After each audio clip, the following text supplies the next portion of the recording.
Hello વિદ્યાર્થી મિત્રો, તમારું સ્વાગત કરું છું. હું લઉં છું ધોરણ 10 ગણિત અને એની અંદર પ્રકરણ 12 પૃષ્ઠફળ અને ઘનફળ. પૃષ્ઠફળ અને ઘનફળ આપણે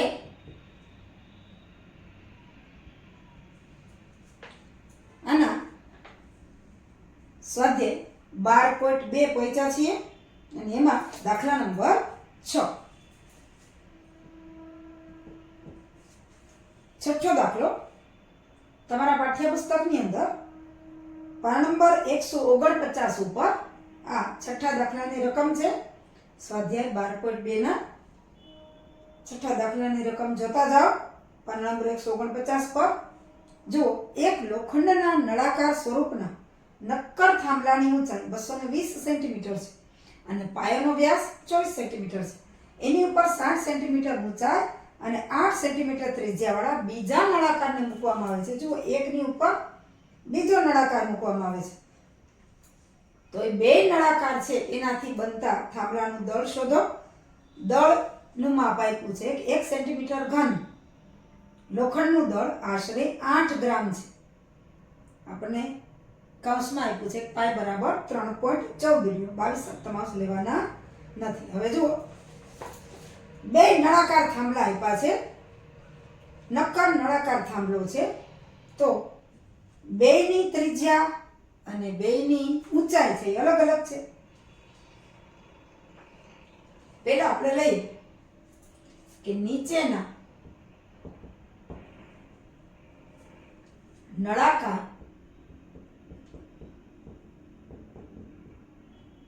થાંભલાની ઊંચાઈ, જેને આપણે સ્મોલ h કહીએ છીએ, એ છે 220 સેન્ટીમીટર. હવે એના પાયાનો વ્યાસ 24 આપ્યો છે.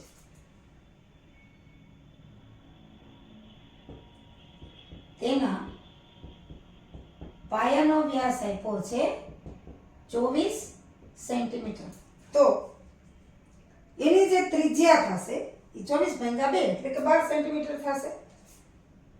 તો નીચેના નળાકાર થાંભલાની ત્રિજ્યા r બરાબર 24 ના છેદમાં 2 એટલે કે r બરાબર 12 સેન્ટીમીટર. હવે એની ઉપર એક બીજો થાંભલો રાખેલ છે જેની ઊંચાઈ છે 60 સેન્ટીમીટર અને ત્રિજ્યા છે 8 સેન્ટીમીટર. એમાં સીધી ત્રિજ્યા જ આપી જાય છે, વ્યાસ નથી આપ્યો. એની ઉપર એટલે કે આ નીચેનો નળાકાર થાંભલો છે, એની ઉપરનો નળાકાર થાંભલો, ઉપરના નળાકાર થાંભલાની ઊંચાઈ. હવે જો, ઊંચાઈને આપણે h કહીએ છીએ, પણ અહીંયા બે ઊંચાઈ આવે, નીચેનો થાંભલો અને ઉપરનો થાંભલો, એટલે કે h1 h2 કહીએ. એવી જ રીતે ત્રિજ્યાનો r1 r2 કહીએ, અથવા તો એક કેપિટલ લઈએ ને એક સ્મોલ લઈએ.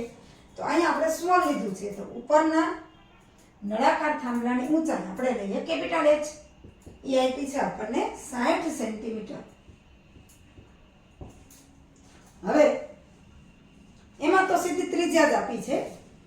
તો 60 સેન્ટીમીટર ઊંચાઈ અને 8 સેન્ટીમીટર ત્રિજ્યાવાળા બીજા નળાકારને મૂકવામાં આવે છે. એટલે કે ઉપરના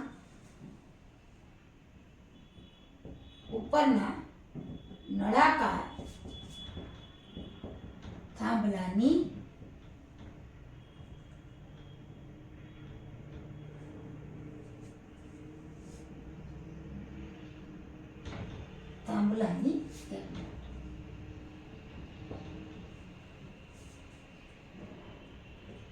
ત્રિજ્યા અહીંયા આપણે સ્મોલ r કીધું છે, તો આપણે આને હવે કેપિટલ R કહીએ. કેટલી ત્રિજ્યા આપી છે? સીધી વ્યાસ નથી પણ ત્રિજ્યા જ આપી છે, એટલે 8 સેન્ટીમીટર. હવે જુઓ, આ બે નળાકાર થાંભલાથી બનતો જે મોટો થાંભલો છે એનું દળ આપણને પૂછ્યું છે, પણ આપણે પહેલા ઘનફળ શોધીએ અને પછી એનું દળ શોધવામાં આવશે. તો થાંભલાનું ઘનફળ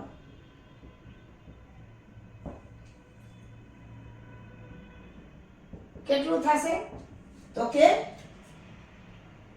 ઉપરના થાંભલાનું ઘનફળ અને નીચેના થાંભલાનું ઘનફળ. પહેલા આપણે નીચેનું લીધું છે એટલે અહીં લઈએ. નીચેના થાંભલાનું ઘનફળ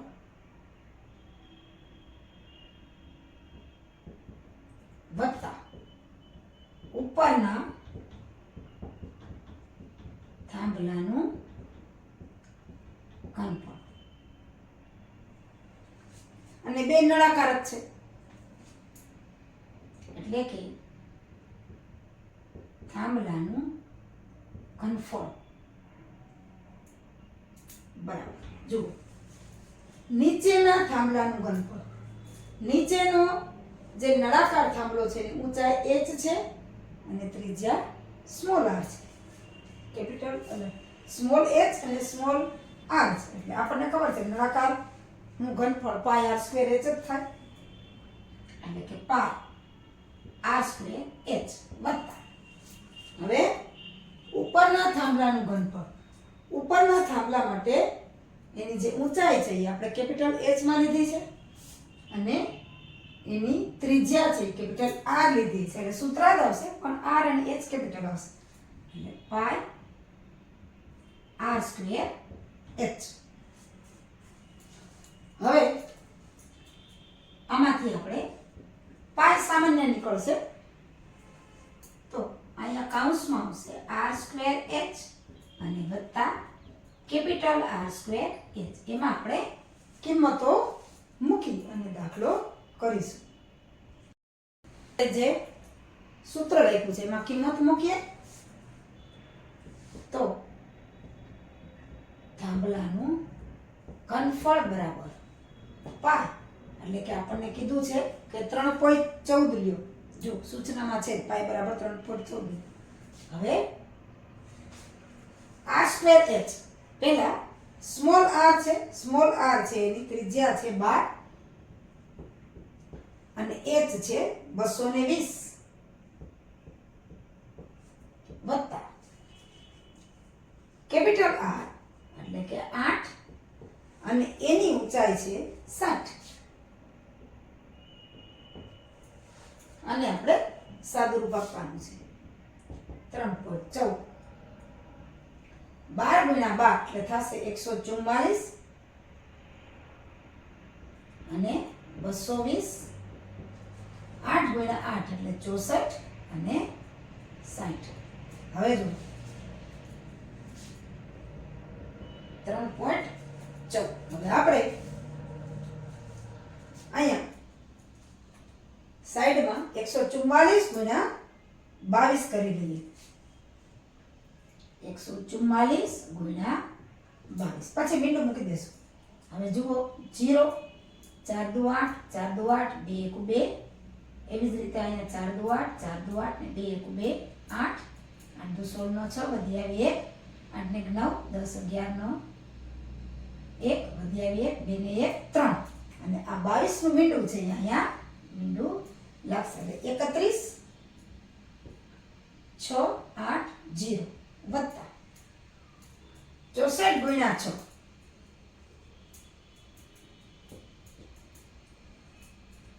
6 ચોક 24 ના 4 બધી 2 6 6 36 ને 2 38 આ મીંડું આવશે એટલે 38 40. હવે આ બેનો આપણે સરવાળો કરશું. 31 6 80 અહીંયા કરી નાખીએ સાઈડમાં. 31 6 80 અને 38 40 બરોબર આંકડા નીચે આંકડો મુકાવવો જોઈએ. તમને એમ થાય કે સાવ સાદો સરવાળો છે પણ સાદો જ છે પણ જો આંકડામાં સેજ આખું પાછું થઈ ગયું તો તરત જવાબ ખોટો આવશે. 0 8 ને 4 12 ના 2 વધી 1 6 ને 7 8 ને 7 15 ના 5 વધી 1 3 ને 2 5 3 અને અહીંયા આવશે 355 20. આ આખું છે એ આપણે સાઈડમાં ગણતરી બતાવેલી છે. હવે થાંભલાનું ઘનફળ 3.14 ગુણ્યા 35,520 એ આપણે ગુણાકાર કરીએ.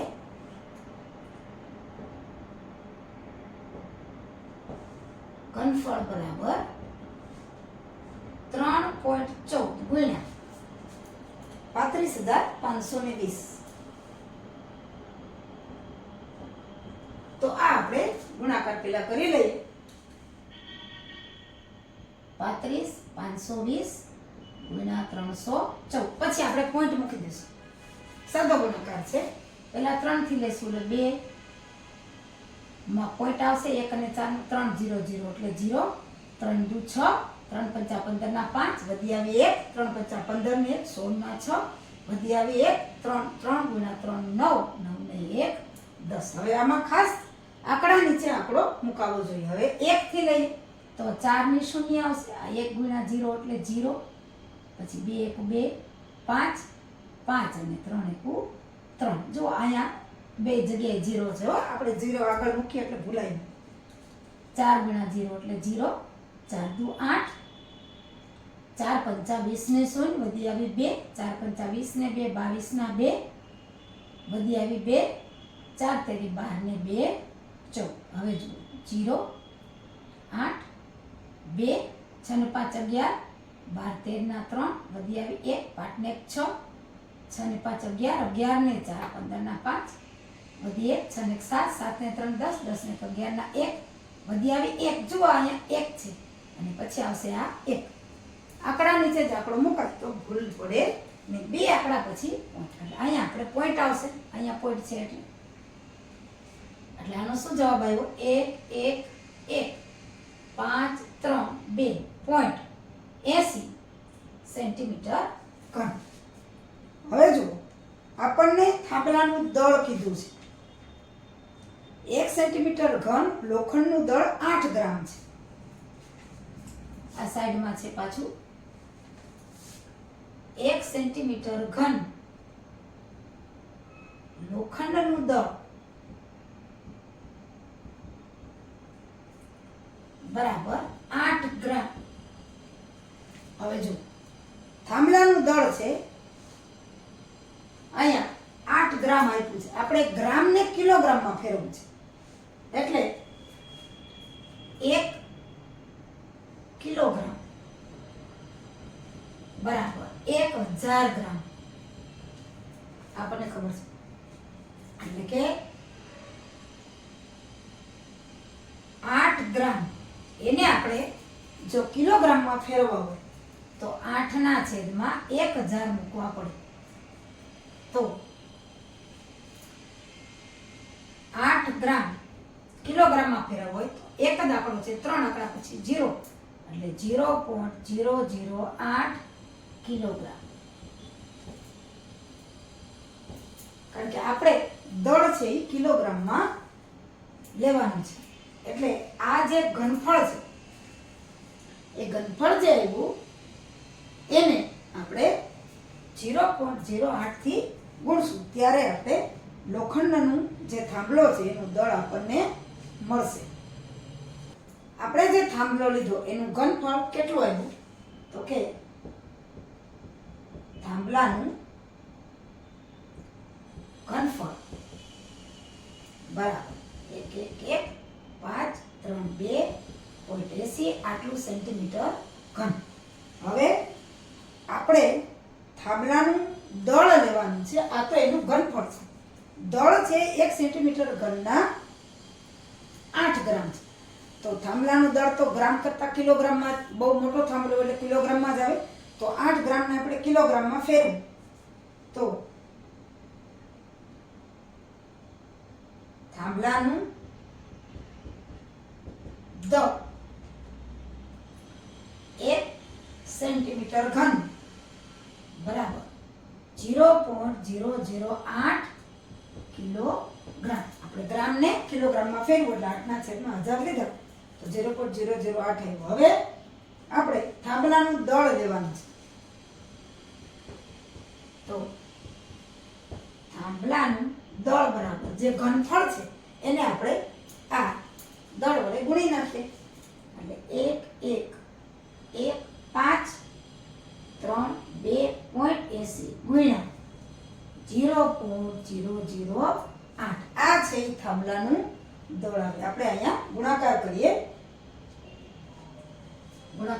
જો 1 1 1 5 3 2.80 ગુણ્યા 0.008. હવે જો ગુણાકાર સહેલો છે પણ છતાં પોઈન્ટ છે એટલે હું બતાવું છું. આ 0.008 છે. આપણે સીધું 8 થી જ ગુણાકાર કરશું પછી આપણે પોઈન્ટ મૂકી દઈશું. 8 ગુણ્યા 0 એટલે 0. 8 64 ના 4 વધી આવી 6. 8 દુ 16 16 ને 6 17 18 19 20 21 22 ના 2 વધી પડી 2. 8 તેરી 24 ને 2 26 ના 6 વધી પાછી આવી 2.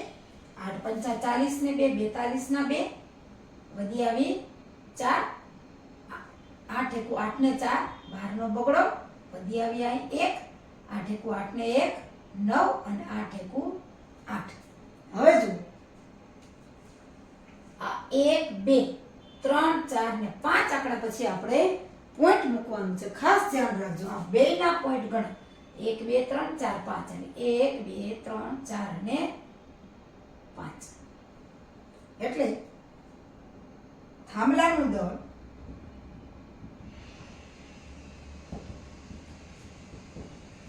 892.2624 અને 0 આટલા કિલોગ્રામ. આપણે ગ્રામમાંથી કિલોગ્રામમાં ફેરવું. હવે સામાન્ય રીતે એવું છે કે પોઈન્ટ પછી બે આંકડા જ લેવાય છે. આ જવાબ પણ આપણે સાચો છે છતાં પણ ટૂંકું આપણે કરીએ તો થાંભલાનું દળ બરાબર 892.26. અહીંયા 2 અથવા 2 5 અથવા 5 થી વધારે હોય તો આમાં એક ઉમેરી દેવાય. પણ અહીંયા તો 2 છે એટલે આપણે ઉમેરતા નથી. 26 જ રાખીએ છીએ. આટલા કિલોગ્રામ. આ જે આપણો જવાબ આવે છે 892.26 કિલોગ્રામ. આપણને જે રકમ આપી હતી એક થાંભલો એની ઉપર બીજો થાંભલો અને બેયની ત્રિજ્યા બેયની ઊંચાઈ અને દળ આપ્યું હતું લોખંડનું એના ઉપરથી થાંભલાનું દળ આપણે 892.26 કિલોગ્રામ આપણે શોધ્યું.